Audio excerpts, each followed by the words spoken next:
Push! Ready, push!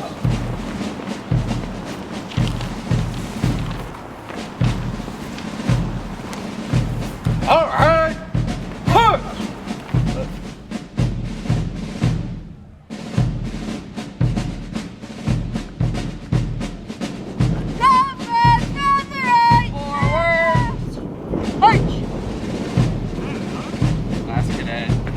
Cadet Senior Master Sergeant Gavin Dunaway, reporting his order, Chief.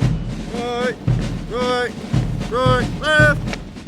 I originally joined CAP because I had some original interest in aviation, and I had been a cadet with a different program already for 2 years. Both my parents were in the Air Force, and they were both officers, so I wanted something else to pick up in the summer while I was home and away from my main program. So the Civil Air Patrol was founded on December 1st, 1941, just 6 days prior to the attack on Pearl Harbor. It was the foresight of several key individuals that saw war on the horizon and saw a need for a civilian defense force, aeronautically related. During World War II, we had a series of coastal patrol bases where we looked for U-boats off the coast. We were successful in spotting many U-boats and during the course of the war and saving many lives. Fast forward to today, where we have approximately 60,000 members, and our mission is transition. We're now an official auxiliary of the Air Force, and we have a cadet program, which is one of our primary missions for young men and women ages 12 to 20, where we teach them leadership, character development, PT, and aerospace education. 5, 4, 3, 2, 1. I'm Cadet Moore, and we are currently at rocketry. So today we have launched 2 rockets so far. One was successful and the other was semi-successful. So the situation was that it was overweight by 22 grams. The problem was that on this body tube, we cut an inch off of it to make it a little more lighter. And at the time, we didn't realize that we were using the wrong body tube. So to get another data point on the heavier on this rocket with the extended body tube and with the extra fins, we're just going to launch it. All 10 minutes installed and armed? Yep. Yep. Nose cone taped on? Yep. Rocket total weight recorded. Recorded. 5, 4, 3, 2, 1.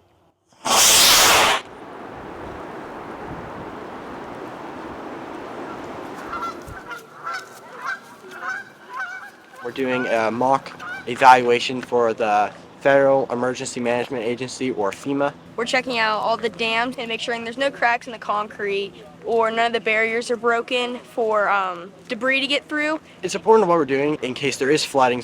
We can evaluate the best possible ways of helping and providing relief to people inflicted in that area. Cap guard. There's air 2. Air 1. There we go. There we go. All right. So we normally use Air 1 and Air 2 to communicate with the aircraft for missions. So that's the basics, zone, and then channel, and then speed. Okay. So. I joined about 2 years ago. I joined to get my lieutenants, so when I go to the Air Force, I will come out with a rank higher than you typically would. And I joined to get me closer to like Air Force stuff because I want to join the military. We also have our emergency services program, which is what we're out here doing today. 1, 2, 3. Okay, set him down. Foreman, somebody get on each side.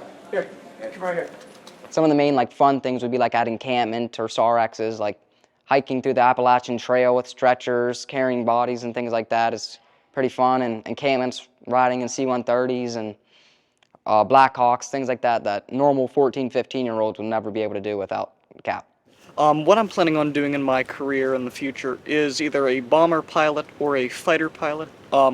I'm mainly trying to get the pilot aspect out of this program and some search and rescues. This does have a legend. It shows us different markers, land markers, and so forth. This is also more of an aviation map. So since we're ground-based, it doesn't help us a whole lot. So we've got Irons Mountain along here. We find a point on Irons Mountain that matches up on our map here, okay? And we find the next mountain. The people here are great, and everyone's respectful to each other. We help everyone out. It's just amazing, honestly. Alright, so I just got a call from ICP. There's a missing aircraft, Cessna 122 Skyhawk. The tail number is November 5712. Took off from Winchester to Morgantown. The last call-in was Campton Bridge at 12:30. All right, so we're finishing our current task, and we're getting word from the incident command post that we might be getting a direction finding mission. Basically what that entails is when an aircraft crashes, it has a beacon in it that starts going off. That beacon can send signal 30,000 feet in the air, so as airliners are going over, they're hearing the signal, and they start triangulating the general vicinity of the crash. Typically at that point, the Air Force Rescue Coordination Center is contacted and Civil Air Patrol is activated for the rescue mission. So we'll send our aircraft up at that time to try to narrow down on where that signal's coming from. And then at that point, we'll have our ground teams dispatched to further locate the crash site. Cadets as young as 12 years old can go on these Air Force missions. They have to get their emergency services rating after they get started with the program, and then once that occurs, then they're eligible to go on these missions with us. Looking around for what? Any clues, tracks, or evidence that they were there? What would a piece of evidence be? Pair of shoes. Pair of shoes. Speak up! Command voices! Clothes.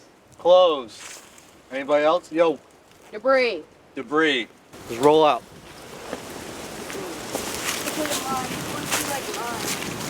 They can earn different ratings for these kind of missions, starting with GTM3, which is their basic ground team member, and also get a UDF, or Urban Direction Finder rating for these kind of missions that we're talking about now with tracing a radio beacon.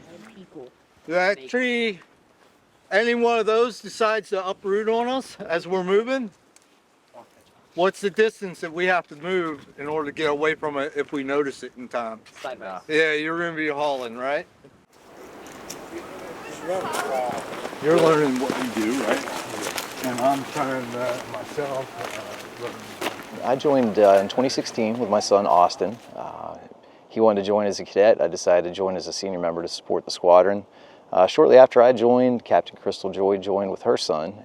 I had 3 older siblings, and now I have 4 younger siblings who are also involved in Civil Air Patrol. So my dad is still in CAP, and he is a character development officer, and he does character development once a month.